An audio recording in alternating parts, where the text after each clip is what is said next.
Hello explorers and eccentrics, my name is TVS Guy, and there is a new visual update coming out for Ezreal, along with a slight gameplay update specifically to his W, and I think a few of the functions around some of his skills. It hasn't been exactly laid out, the numbers change, but I'm also not very interested in that. Usually, when a character in League of Legends gets a complete visual gameplay update, I will do a couple of videos. One video where I compare the character from the old to the new and kind of go through the changes and talk about the aesthetic direction and why they might want to make changes to the characters, certain shots, and then one where I dive into the updated lore concept and talk about the themes and the stuff that's being explored there. We're not going to need multiple videos to deal with the changes to Ezreal because honestly there aren't any, really. Like, he hasn't been changed. He has been updated. He's been brought into line with the modern conventions of a League of Legends champion, but change? No, there really hasn't been any substantial change to him. The update for Ezreal is much more about making the character model in-game actually look like the splash art that they gave him. I believe this splash art was... It's a couple of years old now. I can't actually remember specifically when they updated it, but this was a splash art they put out for the game back when Ezreal still looked like this in-game. This is his old model, which I believe, aside from like a texture update, never really changed ever since his release. And the clunkiness that was kind of inherent to the old character model was really, really apparent. And this character right here, and the way he moved in-game, didn't really feel like this guy right here didn't really feel like that guy right here. We've got a very different sort of set of characteristics going on.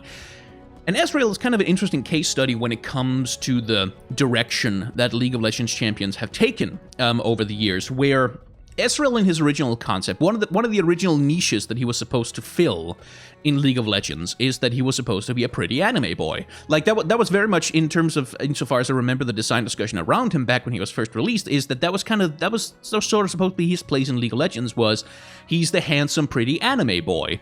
And to that end, the character that's presented right here is sort of, he's tall, lanky, skinny, looks sort of vaguely emo. He's got a magical glove, which is sort of the kind of thing that you would expect from like a JRPG protagonist. He's got goggles on for no discernible reasons, and he's an explorer with like fluffy golden hair and some face markings because Naruto was popular back when he was released. And that's very much also the character that's presented in-game. He's kind of personality-less, though, at least insofar as his character presentation is in-game. And that's something very different to the character that's being presented in this splash art. This Ezreal right here is not just some dude hanging out near some mountains holding up a glove vaguely. This guy is like charging through explosions. There's like a pandemonium of a combat scene going on here. Some kind of tomb, perhaps, that's collapsing under its weight. And he's in combat with a confident grin on his face, firing something powerful ahead of him while striking a dynamic pose, and the wind is kicking his hair. Like, it's a very different... This character looks kind of serene and introspective, while this one looks very active and outgoing. It's sort of the difference between someone who looks a bit like an introvert and someone who's definitely not that. And that also represents a little bit of the change to the Ezreal's character as is being presented in the lore, and I suspect as is going to become much clearer once we get his actual voice lines out into the game. Now, much like other updated League of Legends characters, this Ezreal comes with an updated rig that lets him emote rather substantially, which is something I quite enjoy from the newer League of Legends champions, is that they've put a much more of an effort into making the character model itself able to do a lot of acting, which is something that character models in League of Legends have not, shall we say, always been able to do. In fact, for the longest time, the in-game character models have had much less capability for, you know, acting and displaying emotion outside of their pre-programmed combat animations than they do now. Akali was a great example of this with her introductory video, which really displayed a lot of the animation that they can pull off with these new character models. So in terms of the movement that Ezreal is displaying in his new model, we've got much more dynamic behavior going on. Like, if you remember old Ezreal, like, mostly he just kind of he poked his hand forward in order to shoot some shots, and then he did like a little wind up, pull and fire thing for his ultimate. Whereas this Ezreal, like, he tends to have much more in terms of like spinning and twirling and somersaulting and leaping over things and jumping into the air and spinning around. So he's much more agile in the way that he's presented. He's much more what's the word I'm looking for?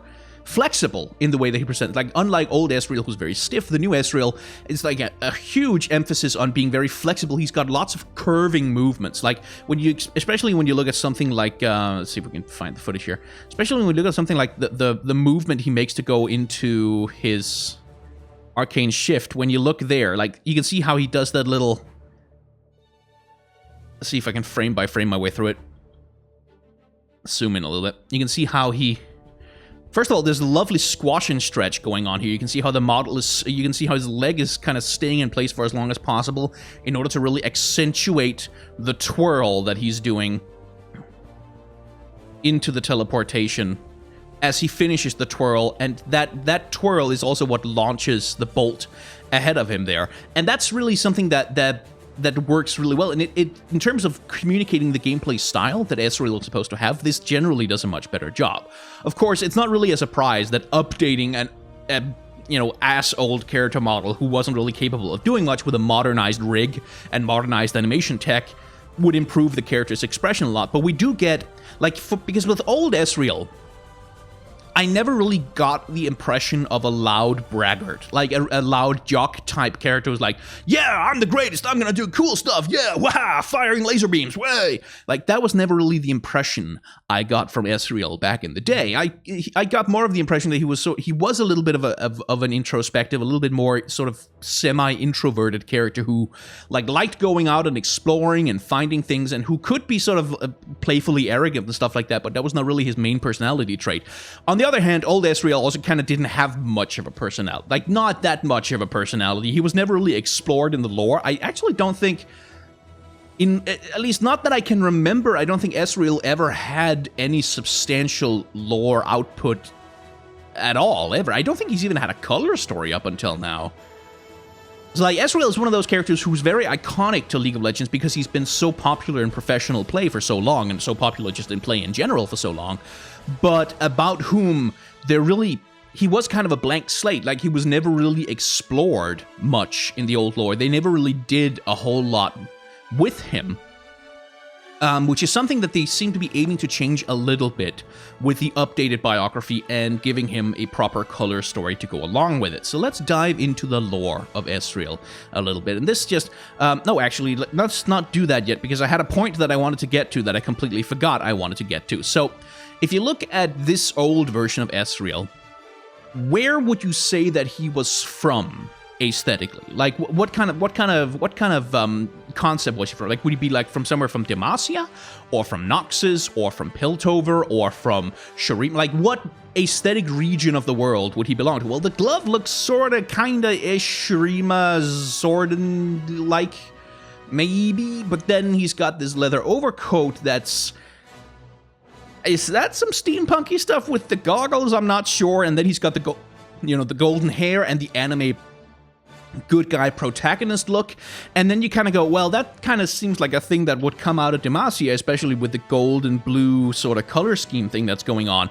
And so Ezreal, the old one, didn't really have an aesthetic place in League of Legends, especially not in modern League of Legends. And that's something that the new character model very much does manage to solve, where we get the glove, which is 100% Shuriman. Like, there's really absolutely no doubt about where that glove came from. That's Shuriman. But the glove also doesn't look like it comes from the same place as the rest of him. So you get that sensation of, okay, this is something he found. This is a thing that doesn't really belong on him necessarily, but something that he has added to himself out of his own volition. And then as you look at the rest of his outfit, here we have something that is much less ambiguous in terms of where it comes from. Like, I think it could still be both Demacia and Piltover. There's still like a little bit of, he could be either, but between the belts and, the jeans and the sort of K-pop look that he's got going on with him, they lean much harder on the pretty anime boy thing, but they also lean a lot harder on making him look, I think, more like he's from Piltover, because he's got the heavy leather jacket thing going on with the fingerless gloves and the heavy sensible boots with the knee pad thing. Like, that sort of places him more within the context of Shurima. And this is something where I actually want to criticize the character model in-game a little bit, because that's something I always thought that the splash art did really well, because in the splash art, Ezreal is wearing this big, heavy leather overcoat. Like, this looks like some real heavy, sort of the kind of leather that could withstand a good rainstorm kind of thing. It looks very, heavy, sensible work clothes of the kind that you would expect to see in a steampunky sort of universe, like, for instance, where Piltover is supposed to be. Whereas this, they've leaned really hard on making him an anime pretty boy, of making him a little bit of sort of a K-pop idol. I think just in terms of the very modern cut of, like, the shirt and the jeans and this fashionable jacket thing with the ruff around the shoulders, is like, he looks extremely modern, which is entirely intentional, and I feel like they could have leaned a little bit harder on giving him the sort of hard-worn, sensible work clothes that you might find in a person from Piltover. However, there's a reason why they've gone with this somewhat more flashy, show-offy, sexy direction with him, because that's also what they've changed his character into. And this is where we can finally get into the lore and the biography that I wanted to get to a moment ago. So, the biography of Ezreal is functionally the same as it was back in the day. They've made some minor updates. I've got a text comparison here, the new one's on the left, the old one's on the right. And the first thing you'll notice is that the old one is actually longer. Like, there's actually quite a bit more in the old one. But the broad strokes of the story is still the same. Ezreal is a young child who, grows up in Piltover. His parents are explorers, and they were out, looking for some kind of tomb, and they vanished. And so Ezreal has to live with his uncle, who's not super fond of him, but who's like a professor of history or something like that. And he has kind of a strained relationship with him, but when his parents disappear, he makes a decision to go out and find them. Like, he's gonna find out what the heck happened to them and where they are. And that's sort of the driving motivation of him, is to be this daring adventurer and follow in the footsteps of his parents. One of the things that has changed, however, is in the old story, the thread with his parents kind of vanished from the story. Like, they just vanish, and then he goes looking for them, but then the story kind of drops that again. It never really engages a lot with him, how he feels about his parents and what he's trying to do as a person. The new story makes a little bit of a point, kind of a heartbreaking point, actually. Let's see. Naturally, to Ezreal's mind, these tales rarely conveyed the true scope and scale of his exploits, but they did give him an idea. If he could make a name for himself as the greatest adventurer in the world, then his parents would surely return and seek him out in person. So, like, that's a little heartbreaking right there, because, like, this very much characterizes him as a bit of a childish character. Like, he's entertaining some magical thinking that his parents, who were explorers who explored dangerous tombs full of traps and, and death stuff, well, they'll come back if I can just be a good enough boy, then they'll come back to me. Which is something that feels kind of authentic. Like, that's the kind of thinking that children who have been abandoned do engage in. Like children who have been given up for adoption, children who have lost their families, will engage in that kind of magical thinking, that, like, to try and take power over themselves, that maybe there's something I can do, there's some behavior I can engage with that will restore happiness to my world. And that's something that feels very authentic. And I think it's interesting because Ezreal's character, as presented in his color story here, is not very likable. I have to say, like, the character as he comes across in the short story is this extremely arrogant, self-absorbed, sort of self-aggrandizing, smug, cocky little, jerk of a dude, of like a teenager, overconfident, thinking too much about himself, thinking too much about his looks, thinking too much about seeming cool, and not enough about actually going about doing the thing the right way. And you can kind of see that right up front from his expedition checklist. Shuriman Power Gauntlet, which he found in a tomb while he was looking for his parents. Reinforced leather jacket, bespoke, of course, supplied by Saley's expeditionary outfitters and haberdashery on Sapphire Row. Waxed canvas boots, spelunking gear, one rope. Do I need to worry about length? Hand pickaxe? What's that tool even called? Chemjack costume, single use only. 1 jar of Light Feather brand Dapper Explorer pomade, maybe double this, right? So what the checklist is telling us right away is that, oh, rope, aha, I do not need to worry about rope. Oh, I'm a great explorer, nothing could possibly go wrong. What is this hand pickaxe that you plebeians might use to explore a tomb? Oh, I do not need any such thing, but I do definitely need pomade for my hair. It's important that I maintain my hairdo. I don't know why I gave him a British accent for that one specifically, but that's the kind of character that's getting across, this sort of smug, overly self-obsessed, arrogant jerk of a person, which is something that does come across in the voice lines as presented in the in this update here, that he is someone who is very glory-seeking, who is looking for recognition, and who wants people to consider him cool and amazing, and they want him to recognize his accomplishments and stuff like that. And that's, reading the color story, I hated him from the first. Like, I just didn't like him at all. He was just this lucky idiot coasting by on his natural talent and the power of his glove, and getting everything wrong, and getting people into trouble, and accidentally unleashing a plague of locusts on Piltover because he didn't bother to stop and translate the runes on the door in the tomb where he found the artifact that he just kind of grabbed out of the tomb and brought back to the surface without thinking about it. He's not so much an Indiana Jones as he's sort of an idiot 17-year-old pretending to be Indiana Jones. And I didn't find it likable. I didn't really find it charming. But the thing is, in the context of this, and in the context of the fact that, like, as the story also lays out, Ezreal doesn't really have much of a father figure in his life, much of a parental figure in his life. His parents are always out adventuring, and his uncle, the esteemed Professor Lemaire, doesn't really want to engage with him. He doesn't really want to wrangle with such a rash and unruly child, and he just gives him tutors. He just puts him in the care of teachers and stuff like that, and just keep him busy with studies so I don't have to give a shit about him, kind of thing. And Ezreal is naturally precocious. He's naturally smart. He absorbs information. He finds studying boring and a waste of time, but he passes his exams easily because he's one of those people, right, who can just kind of coast by on natural ability and never have to worry about it. And so he amuses himself with doing other things. And the thing is, that very, hey, look at me, I'm so cool, woohoo, character is kind of authentic to the kind of person that you get out of someone who, for most of their life, has been ignored by their parents, like, have been ignored by their parental figures, by their authority figures, by their role models, who have not wanted to engage with them, who have not wanted to look at them and recognize them, and who then learns that his parents are just gone without saying goodbye. They have vanished on one of their trips, and they have left him alone.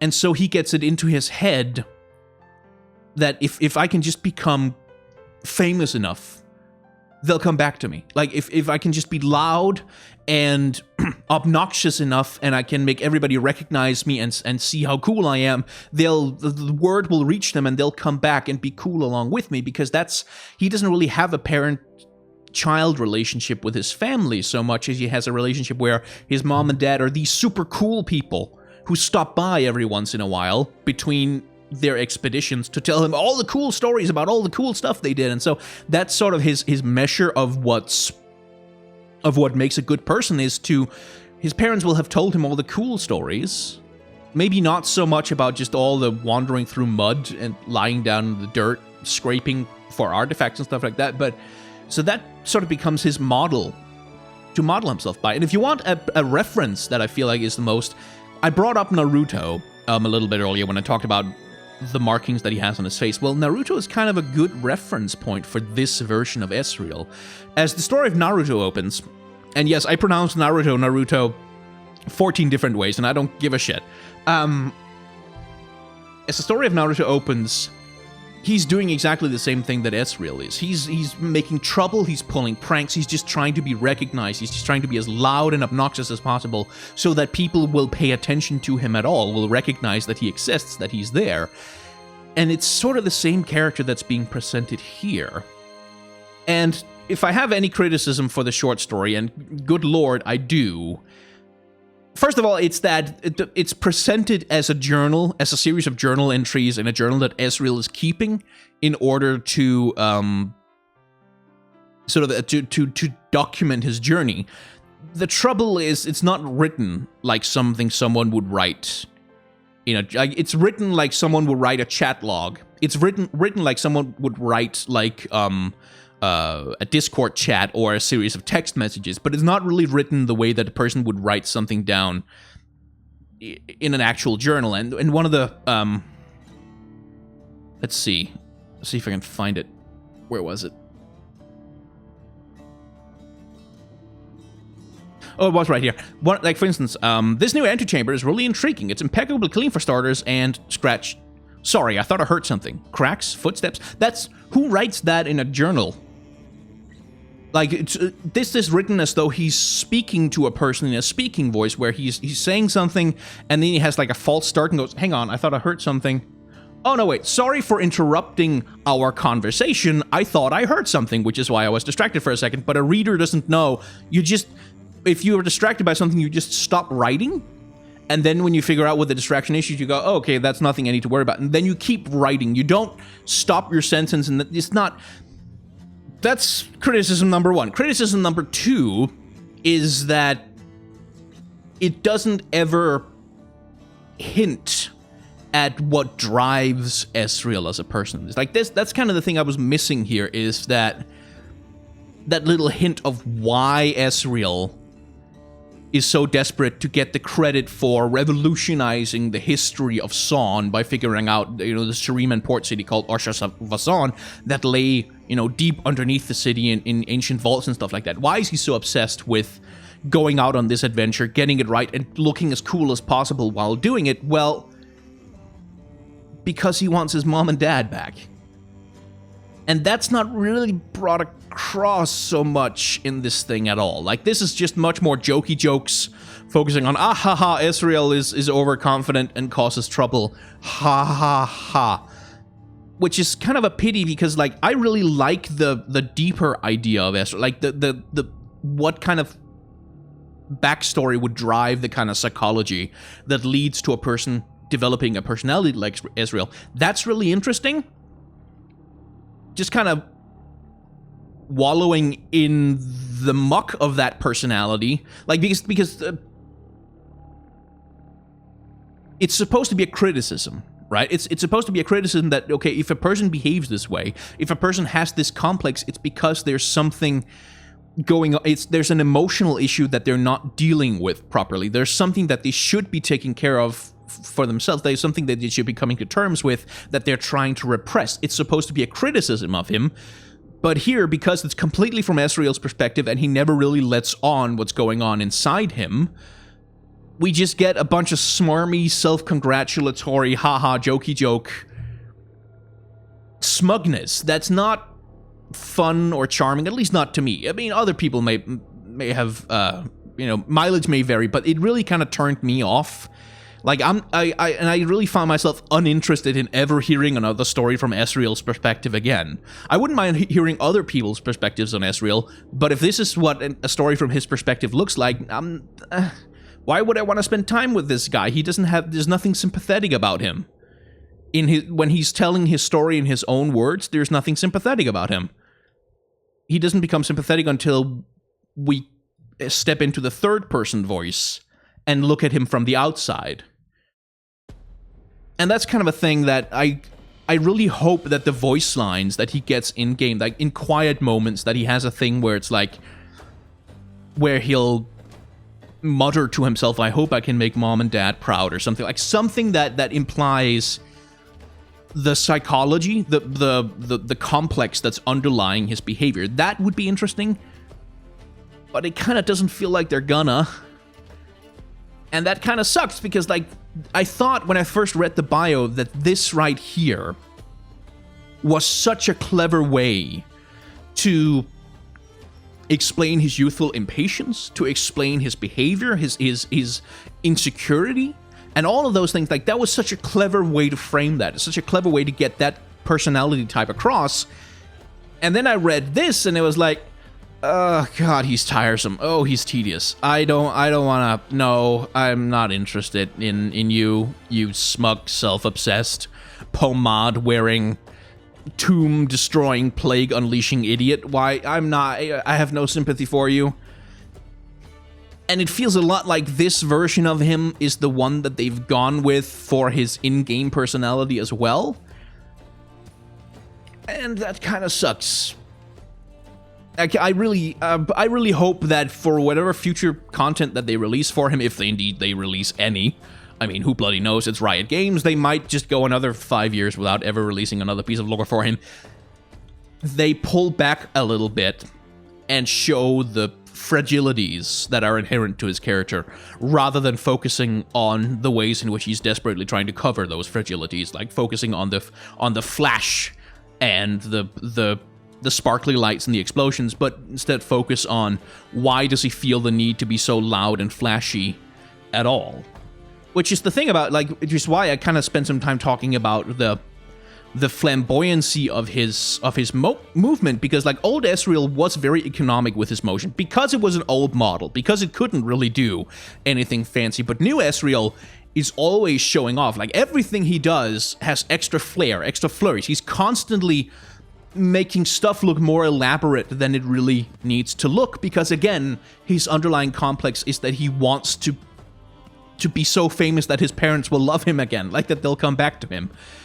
And that, it's such a good concept, but the color story just made me despondent that they aren't really clear that that's the tack they're taking on the character, or that some writers have decided, oh yeah, the parent complex is the interesting way to go with the character, and then some other writers have been like, hey, he's fun and cool, and he does wacky hijinks stuff, woohoo! And it didn't really feel like there was a coordination between those two things. That may just be me. We only have 2 pieces of new lore content for this version of Ezreal to go by, so it's premature to call it a failure or anything, but it's just, yeah, I had to get that off my chest. Anyway, I feel like that's probably enough talk about new Ezreal. It is only a visual update, not so much really a complete rework of the character. So if you've enjoyed this video, you should feel very free to click the like button down below. And you can also subscribe to the channel, and if you do subscribe to the channel, you're gonna have to hit the bell icon as well, otherwise YouTube will treat your subscription as kind of more of a vague suggestion that maybe you want to see videos that I make. Possibly, like if the stars align and the moon is in the 5th house of Venus or whatever, then maybe my video will show up. But with a notification bell, there is at least like a 70% chance that when I upload a video, you will be made aware of it. So if you want to watch the videos, thank you, and also click the bell, because YouTube is, I don't fucking know. Something else I need to talk about. Oh yes, Patreon. I have a Patreon. You can see some people who support it on the screen right now. And if you have like $1 that you don't need for other things, and you don't mind me spending that $1 on, you know, weird nerd shit like food and clothes and having a place to live, well, patreon.com/castercomics. There's some perks over there and some rewards if you're interested, and if you're not, of course, that's completely okay. I'm just happy that you've watched the video at all. There's also a dislike button down below that you can... No, wait, don't click on it yet! Don't click on it yet! Don't click on it yet! Don't just... Okay, so listen. There's a pressure plate underneath the dislike button. And once that pressure plate is released, a giant boulder is going to come rolling out of the ceiling, and it's pretty much just going to chase you. There's going to be some spears as well. I think they're poisoned, but I don't know if the poison has survived after all these hundreds of years. So you're going to need something of equal weight to the dislike button, with which you can displace the weight and hopefully hold the pressure plate in place. But if something goes wrong, you have to be ready to run really quickly. There's not going to be any passages you can duck into, so it's pretty much just going to be a game of speed until you can get to the door. Now, the door is going to start closing right away, so you're going to want to be able to do like a cool power slide underneath the door, just kind of slide through like a pitcher, like a runner at a baseball game, and then drop your fedora behind you. I assume you've brought your fedora. If you haven't brought your fedora, sorry, you can't click the dislike button. This is required equipment. Also a whip. You're going to need a whip. So you're going to slide under the door. You're going to grab the fedora because it's fallen off behind you in a kind of humorous character building moment. And then you're going to proceed through the tomb, evading the traps until you get to the end, where your treacherous companion will trick you into throwing him the dislike button, which he then is intending to pawn off to you know, smugglers or Nazis, perhaps. in return for a reward. And you're going to have to use your whip and your wits in order to get out of the temple, and then you're going to have to escape the angry natives, who are definitely not racist stereotypes or anything, who are waiting for you outside of the temple. And once you've done that, and once you've hopefully retrieved the idol that you have grave robbed from your treacherous companion, you've brought it back to a museum, and you're going to put it in a museum because you don't really care about the artifacts, because your emotional arc over the course of this story is learning to appreciate the soul and the majesty and the magnificence of the archaeological sites that previously you have just kind of been trundling through without giving any particular concern to them. And if you're very lucky, and if you're a very good boy, you're going to watch the Ark of the Covenant melt a bunch of faces off Nazis. Anyway, that's only if you dislike the video, and only if you have a fedora on your head right now. Thank you very much for watching.